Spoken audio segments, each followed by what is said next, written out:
Welcome to SOFI Wednesday. Today we're going to talk about the daily chart and the weekly chart. For SOFI, we're going to look at the long dated and short dated options on this one. We'll talk a little bit about my price targets, my ads and trims, what I'm going to do long term with it. And also we'll touch on a little bit of SOFI news that's out recently and a quick look at the general market overview. So that'll be the economic data yesterday and what's coming out today. Right, hopping straight into it, we've got SOFI Wednesday. The lighting's a bit weird in my room today. The light outside the window is super bright and I can't really compensate for it.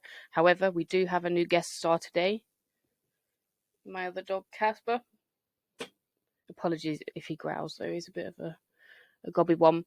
So looking straight at the chart, we can see here we did approach the measured, we hit the measured move on the Fibonacci and the historical high as well. So I was expecting some sort of a more aggressive pullback here. We have had a small pullback, but not much. I've added a little bit back, basically what I trimmed over here high at the top. So I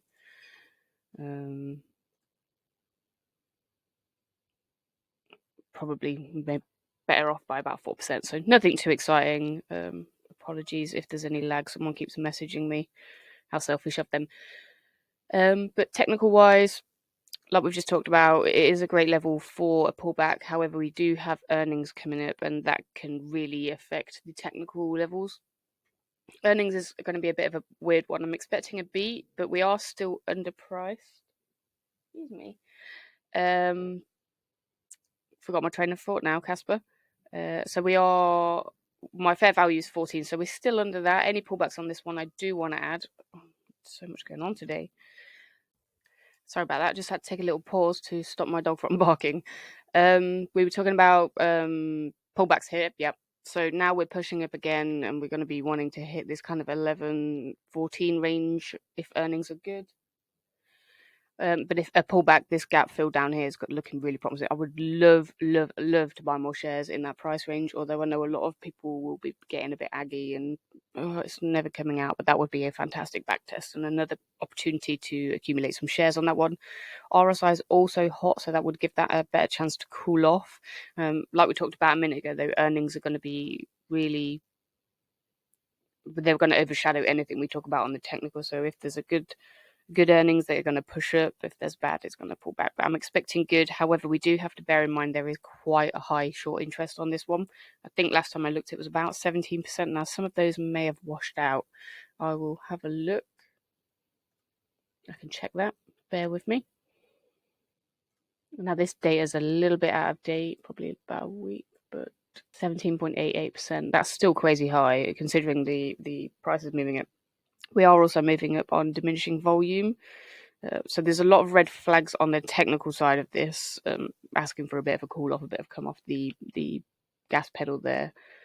The upside on this one's going to be great. It's still one of my largest holdings. I think it's in my top 3. I think it's the 3rd largest I've got. But yeah, love it. Still cheap in my eyes, and I'm going to want to trade maybe a couple of percent of, maybe 10% of my position around these pullbacks and stuff. I'm not expecting it to go parabolic. It's not the sexiest stock or anything like that.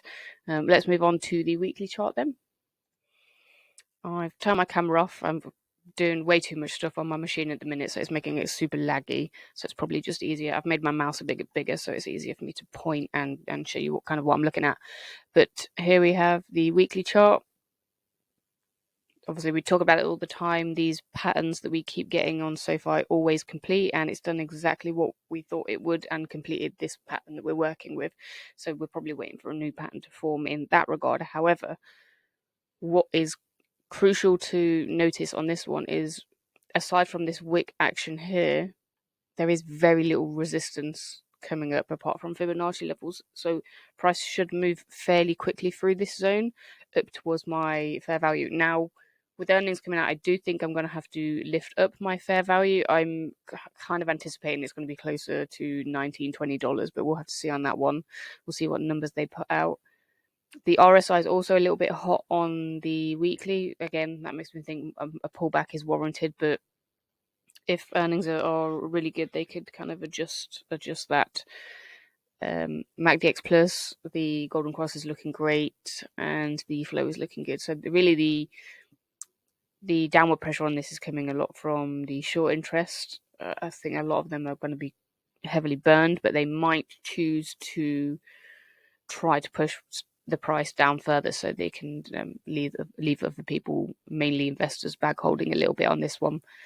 So let's move on. Let's look at the open options interest. Okay, straight out the gate, we've got quite a small expected move, which kind of makes sense. We've got earnings next week. Generally, things tend to tick along quite flat before earnings. We're pretty much at the kind of level area between where the bulls and bears want us on this one, judging from the options interest on this week at least.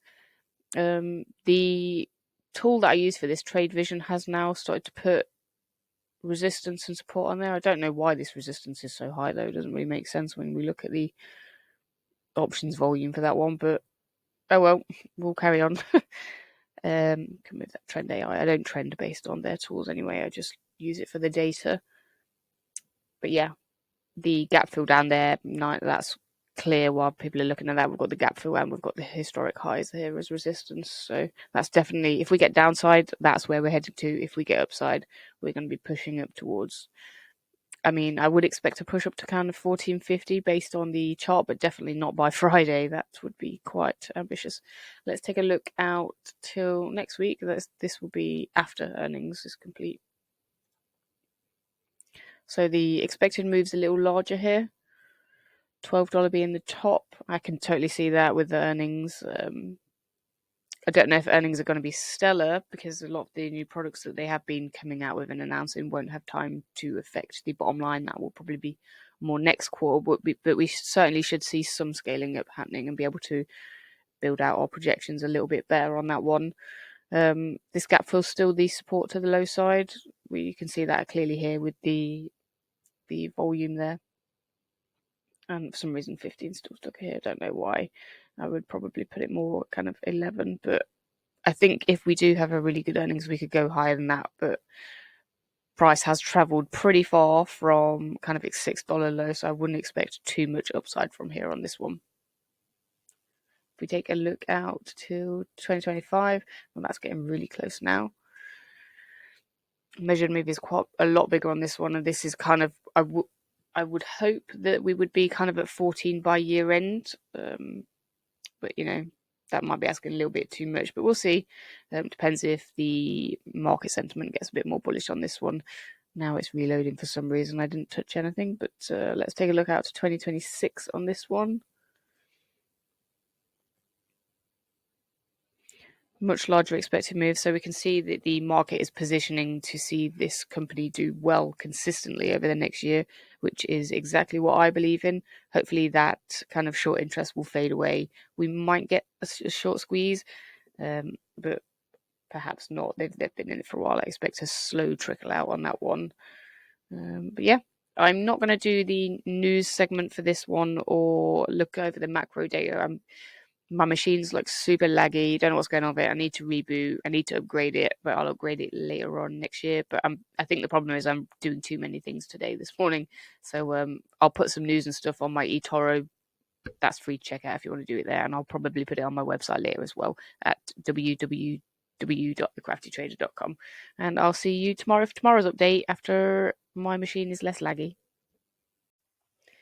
If you've got any questions, feel free to pop them below. If you have any requests, that kind of thing, just fire them off to me as well. Other than that, though, if you like this content, share it with your buddies and subscribe to my channel, and I'll see you tomorrow.